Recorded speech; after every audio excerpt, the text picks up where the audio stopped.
तो इस लेक्चर में हम देखने वाले हैं टाइप्स ऑफ रिलेशन, संबंध के प्रकार, जिसमें पहला टॉपिक आता है वॉइड और नल रिलेशन। तो इसका पहले हम डेफिनेशन देखते हैं कि let A be a set. तो पहले बात की जा रही है कि यहाँ पर ए जो है यह एक सेट है, इसमें फाई जो होगा वो ए क्रॉस ए का सबसेट होगा। तो इस वजह से यह जो होगा यह रिलेशन ऑन सेट ए होगा। जैसा कि हम जानते हैं कि relation R is a subset of cross product of two sets. So here R, it means this relation is a subset of A cross A. So that this relation is void और null relation, क्योंकि यहाँ पर phi के बारे में बात की जा रही है। फाई जो होता है ये नल सेट को रिप्रेजेंट करता है। इसका मतलब ये कि इसमें कोई भी एलिमेंट नहीं होते हैं। नल सेट की कार्डिनलिटी 0 होती है, जैसा कि आपको पता है। एग्जाम्पल के लिए अगर मैं एक सेट लूं A इज इक्वल टू 1 2 3 और इसके लिए मैं A क्रॉस A लिखूं, तो मुझे मिल जाएगा 1 1 1 2 1 3, then 2 1 2 2 and then 2 3 3 1 3 2 and then 3 3। तो ये टोटल 9 ऑर्डर्ड पेयर हमें मिल जाएगा, क्योंकि इस सेट ए की कार्डिनलिटी है 3। तो ए क्रॉस ए की जो कार्डिनलिटी होगी ये 3 × 3 दैट इज 9। टोटल 9 एलिमेंट मिलने वाले हैं। तो इस ए क्रॉस ए के लिए मैं एक ऐसा रिलेशन लिख रहा हूं, let this is R1। This is a collection of all those ordered pair AB such that A is less than 0 and B is less than 0, and for all AB belongs to capital A। तो यहाँ पर मैंने एक ऐसा relation लिखा है कि A is less then 0, B is less then 0। इसका मतलब ये कि A और B दोनों के दोनों नेगेटिव नंबर हैं। ऐसे ऑर्डर्ड पेयर हमें चाहिए जिसके लिए A और B दोनों के दोनों सेट A के एलिमेंट हों। लेकिन यहाँ पर ऐसा बिल्कुल नहीं है, क्योंकि हर एक एलिमेंट जो है वो ग्रेटर देन 0 है। देखिए 1 2 3 all elements of set A is greater than 0। सो इस वजह से हमें R1 जो होगा रिलेशन 1, ये हमें पाई मिलने वाला है। अर्थात ऐसा कोई रिलेशन इस सेट ए में पॉसिबल ही नहीं है। इसी तरीके से और भी रिलेशंस लिखे जा सकते हैं। For example let R2 is equal to, it is a collection of all those A B such that A minus B is equal to 10 for all A B belongs to capital A. तो R2 मैंने एक ऐसा relation या संबंध define किया है जिसमें A minus B जो होगा ये 10 के इक्वल होगा। तो यहाँ पर आप देख सकते हैं कि सेट A में 1 2 3 ये सिर्फ 3 एलिमेंट्स हैं और इनमें से किसी भी दो का डिफरेंस 10 के इक्वल नहीं है। तो इस तरीके से R2 जो होगा ये भी एक नल रिलेशन या वॉइड रिलेशन होगा। इस तरीके से आप और भी एग्जाम्पल्स लिख सकते हैं नल और वाइड रिलेशन के लिए। अगला रिलेशन है यूनिवर्सल रिलेशन। यहाँ पर भी बात की जा रही है कि let A be a set, then A cross A is a subset of A cross A. So it is a relation on set A, this is called universal relation. इसका मतलब ये कि अगर आप कोई एक ऐसा रूल या ऐसा रिलेशन लिखते हैं जिसमें कि उस सेट के जो Cartesian product of that set, that self set है, उसके सारे एलिमेंट अगर शामिल हो जाते हैं, इंक्लूड हो जाते हैं, तो उस रिलेशन को हम यूनिवर्सल रिलेशन कहेंगे। एग्जाम्पल के लिए अगर मैं set A is equal to 1 2 ले लूँ, तो मुझे ए क्रॉस ए क्या मिल जाएगा, that is 1 1, that is 1 2, then 2 1 और 2 2। तो ये Cartesian product of two set है, that is A cross A. तो यहाँ पर ए सेट की कार्डिनलिटी है 2, तो इस वजह से ए क्रॉस ए में 2 क्रॉस 2 दैट इज 4 एलिमेंट्स होंगे। और यहाँ पर आप देख पा रहे हैं कि यहाँ पर हमें 4 एलिमेंट्स मिल रहा है। तो इस केस में कोई एक ऐसा रूल या ऐसा रिलेशन आप लिखेंगे जिसमें ये सारे के सारे एलिमेंट कंटेन हो जाए। तो यहाँ पर मैं एक रिलेशन लिख रहा हूँ, R3 is a collection of all those A and B ordered pair AB such that A is greater than 0, B is greater than 0 for all AB belongs to capital A। तो आप ये देख सकते हैं कि सेट ए के जो दोनों एलिमेंट है ये दोनों के दोनों ग्रेटर देन 0 है, तो इसलिए R3 में मुझे ए क्रॉस ए में जितने सारे एलिमेंट्स आए हैं अर्थात 1 2 3 4 के 4 ऑर्डर्ड पेयर मुझे यहाँ पर लिखने होंगे। That is 1 1 1 2 1 and then 2 2। तो यहाँ पर देख रहे हैं कि ये सारे के सारे एलिमेंट यहाँ पर आ जा रहा है। इसका मतलब ये कि इस पर्टिकुलर R3 के लिए आप ये लिख सकते हैं कि A cross A is a subset of again A cross A। तो यहाँ पर ये जो रिलेशन मैंने R3 लिखा है यह यूनिवर्सल रिलेशन है ऑन सेट A। अब दो इम्पॉर्टेंट पॉइंट्स, इसमें पहला इम्पॉर्टेंट पॉइंट ये कि void relation and universal relation on a set A are respectively the smallest and largest relations on set A। तो ये जो वाइड रिलेशन होता है जिसे हम नल रिलेशन या फाई से रिप्रेजेंट करते हैं, ये सबसे स्मॉलेस्ट रिलेशन होता है किसी भी सेट में। इसी तरीके से जो यूनिवर्सल रिलेशन होता है, वो सबसे लार्जेस्ट रिलेशन होता है किसी पर्टिकुलर सेट के लिए। और जो एम्प्टी या वाइड रिलेशन है और यूनिवर्सल रिलेशन है, इन दोनों को कभी कभी ट्रिवियल रिलेशन भी कहा जाता है। तो जो आइडेंटिटी रिलेशन है, let A be a set then the relation I for identity and A for that set ordered pair A such that A belongs to A on A is called identity relation on set A। तो ये जो आई ए है इसमें अगर आपको ए ordered pair इस तरीके से मिलता है जिसमें कि ए उस पर्टिकुलर सेट ए से बिलोंग करता है, तो उसे हम आइडेंटिटी रिलेशन ऑन सेट ए कहेंगे। या फिर दूसरे शब्दों में हम ये कह सकते हैं कि a relation I A identity of A on a set A is called identity relation if every element of A is related to itself। तो अगर मैं एक सेट लूँ A और इसमें 1 2 3 इस तरीके से 3 एलिमेंट लेता हूँ, और इसके लिए अगर मैं A क्रॉस A डिफाइन करूँगा तो मुझे टोटल 9 एलिमेंट्स या 9 ऑर्डर्ड पेयर मिलेगा। और इसके लिए अगर मैं एक रिलेशन इस तरीके से लिखता हूँ, लेट दिस इज R6 और यहाँ पर मुझे मिल रहा है 1 1 2 2 एंड देन 3 3। इस तरीके से अगर मैंने इन 3 एलिमेंट्स को ले लिया तो यहाँ पर ये कंडीशन फुलफिल हो रही है कि ए बिलोंग्स टू ए। देखिए यहाँ पर 1 1 1 है, ये भी ए क्रॉस ए का एलिमेंट है। 2 2 ये भी ए क्रॉस ए का एलिमेंट है और 3 3 भी ए क्रॉस ए का एलिमेंट है। यहाँ पर खास बात ये है कि इनके जो ऑर्डर्ड पेयर की जो दोनों एलिमेंट्स हैं ये दोनों के दोनों सेम होने चाहिए, उसी पर्टिकुलर सेट के क्रॉस प्रोडक्ट में ये एलिमेंट्स होने चाहिए। तो वहाँ से मैंने एक रिलेशन लिखा R6 1 1 2 2 3 3। ये जो R6 है ये सेट ए, ये जो सेट ए है जिसमें 1 2 3 3 एलिमेंट्स हैं उस पर डिफाइंड किया गया ये आइडेंटिटी रिलेशन है। इसी तरीके से आप और भी रिलेशन लिख सकते हैं।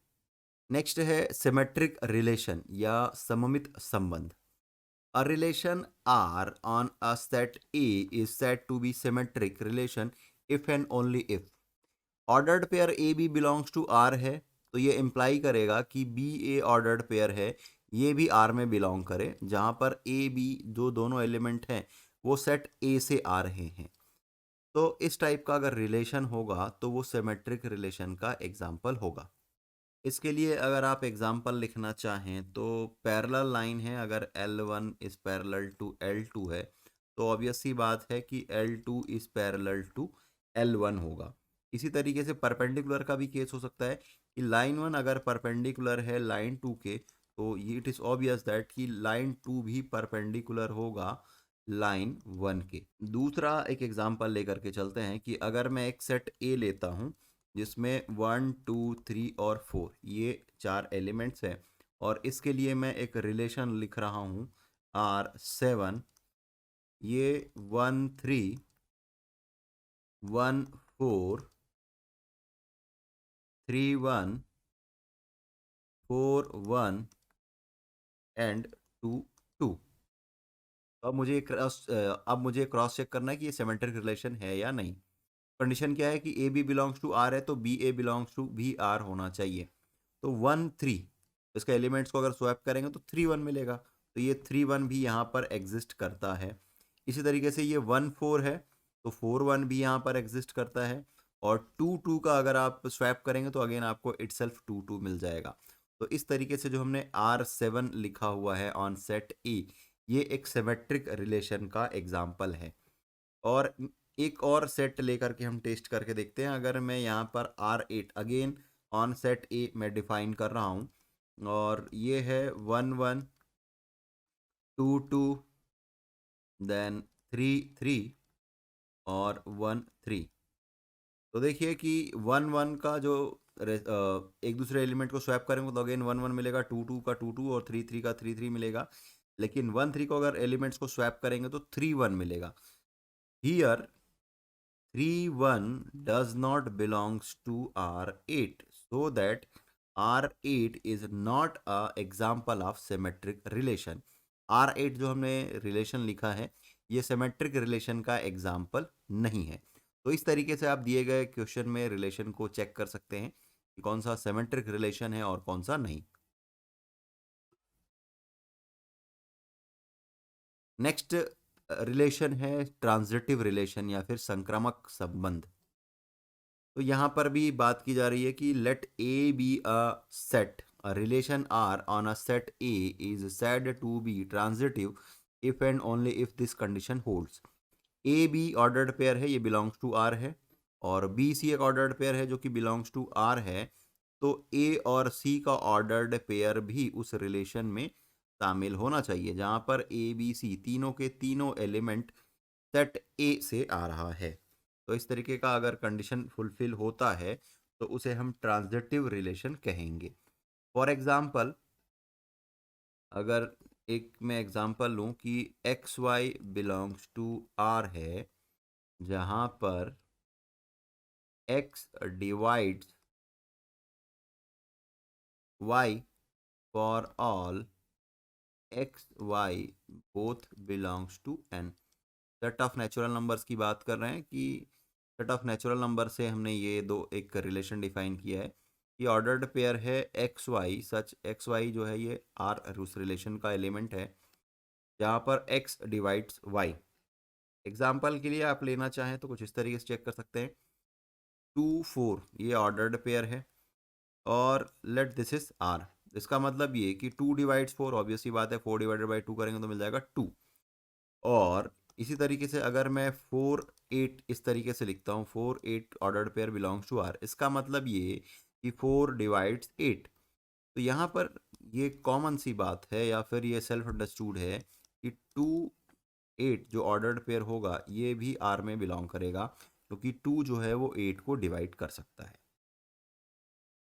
इसी तरीके से एक दूसरा एग्जाम्पल हम लिख सकते हैं कि x is less than y है, y is less than z है, तो x is less than z होगा for all x y z belongs to n। Set of natural numbers के एलिमेंट है, या फिर एक सेट है set of natural number n, उसके तीन एलिमेंट्स x y z इस तरीके से हैं कि x is less than y है और y is less than z है, तो x is less than z होगा। तो ये भी एक ट्रांजिटिव रिलेशन का एग्जाम्पल है। इसी तरीके से एक और एग्जांपल ले सकते हैं कि अगर लाइन 1 और लाइन 2 पैरेलल है और लाइन 2 और लाइन 3 पैरेलल है, तो लाइन 1 और लाइन 3 भी पैरेलल होंगे। नेक्स्ट रिलेशन है एंटी सिमेट्रिक रिलेशन या फिर प्रति सममित संबंध। Let A be any set, a relation R on a set A is said to be anti symmetric relation if and only if A B belongs to R है, और ए और B को swap कर दीजिए तो आपको मिल जाएगा बी ए भी आर में बिलोंग करना चाहिए। अगर ये इंप्लाई कर रहा है कि ए और बी दोनों के दोनों इक्वल है for all A B belongs to A, तो इस तरीके के रिलेशन को हम एंटी सिमेट्रिक रिलेशन कहेंगे। तो इसके लिए अगर एग्जाम्पल की बात की जाए तो हम ये एग्जाम्पल्स लिख सकते हैं कि the identity relation the identity relation on a set A is an anti-symmetric relation. एक और एग्जांपल लें कि let R be a relation on set of natural numbers, that is n, since for any two elements या two numbers a b belongs to n, we can write a divides b and b divides a. यहाँ पर a और b equal होंगे, that is a is r related to b and b is r related to a, that implies a is equal to b. ये एक anti symmetric relation का example है। तो definition से ये क्लियर है कि अगर A B belongs to R है लेकिन अगर B A does not belongs to R है तो ये इट सेल्फ एक एंटी सिमेट्रिक रिलेशन हो जाता है। ये एक इम्पॉर्टेंट पॉइंट है जो कि आपको याद रखना है कि अगर ordered pair A B belongs to R है लेकिन ordered pair B A does not belongs to R है तो वो self by self anti symmetric relation हो जाता है। लास्ट टाइप का रिलेशन है या लास्ट रिलेशन है इक्विवेलेंस रिलेशन या फिर तुल्यता संबंध। A relation R on a set A is said to be equivalence relation on set A if and only if first it is reflexive. Reflexive का मतलब है set A belongs to R है for all A belongs to capital A, अगर ये reflexive है अगर वो relation. दूसरा इट इज सिमेट्रिक, अर्थात ordered pair A B belongs to R, यह इंप्लाई करता है कि B A belongs to R है for all A B belongs to A. तो इस टाइप का जो रिलेशन होगा ये सिमेट्रिक रिलेशन होगा। इसी तरीके से तीसरा जो रूल है ये कि ये ट्रांजिटिव होना चाहिए। ट्रांजिटिव थोड़ी देर पहले हमने देखा कि A B belongs to R है, B C belongs to R है, तो ए सी बिलोंग्स टू भी आर होगा for all A B belongs to set A. तो अगर कोई रिलेशन एक सेट पर डिफाइन किया जा रहा है और वो रिफ्लेक्सिव, सिमेट्रिक और ट्रांजिटिव है तो इस तरीके का अगर कोई रिलेशन एग्जिस्ट करता है तो उसे हम इक्विवेलेंस रिलेशन या फिर तुल्यता संबंध कहेंगे। तो यहाँ पे क्वेश्चन दिया गया कि three relations R1, R2 and R3 are defined on a set A that is A B C. ये तीन एलिमेंट्स को मिला करके एक सेट बनाया गया है और रिलेशन लिखा गया है R1 ऑर्डर्ड पेयर है A B A C B B B C A C B C C. इसी तरीके से R2 और R3 भी दिया गया है और हमें बोला गया है कि find whether each of R1, R2 and R3 is reflexive, symmetric and transitive और नॉट। तो पहली बात ये कि रिफ्लेक्सिव का मतलब ये होता है कि खुद को रिफ्लेक्ट करना। इसका मतलब ये कि अगर ए है तो ये खुद को रिफ्लेक्ट करेगा। इसका मतलब ये कि ए इस तरीके का ऑर्डर्ड पेयर मिलने चाहिए।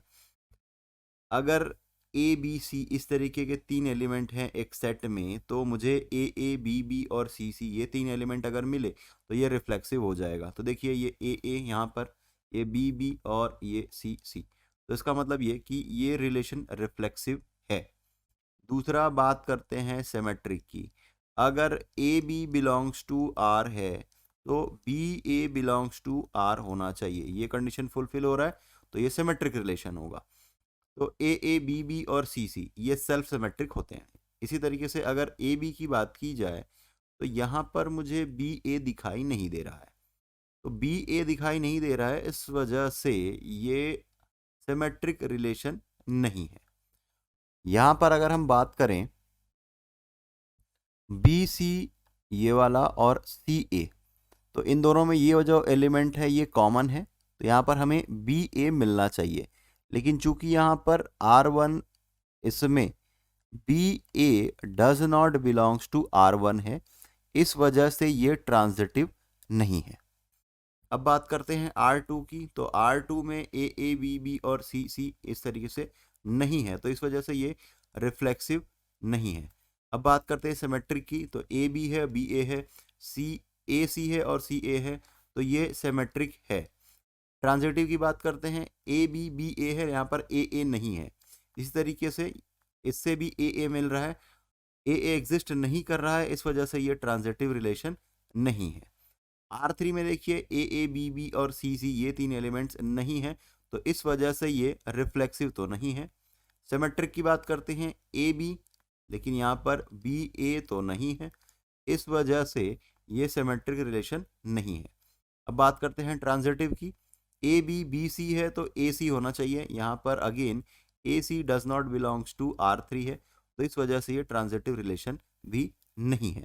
तो इस तरीके से आप क्वेश्चंस में क्रॉस चेक कर सकते हैं कि कौन सा दिया गया रिलेशन रिफ्लेक्सिव है, कौन सा सिमेट्रिक है, कौन सा ट्रांजिटिव है या कौन सा नहीं है। इसी तरीके से आपको और भी क्वेश्चंस सॉल्व करने हैं।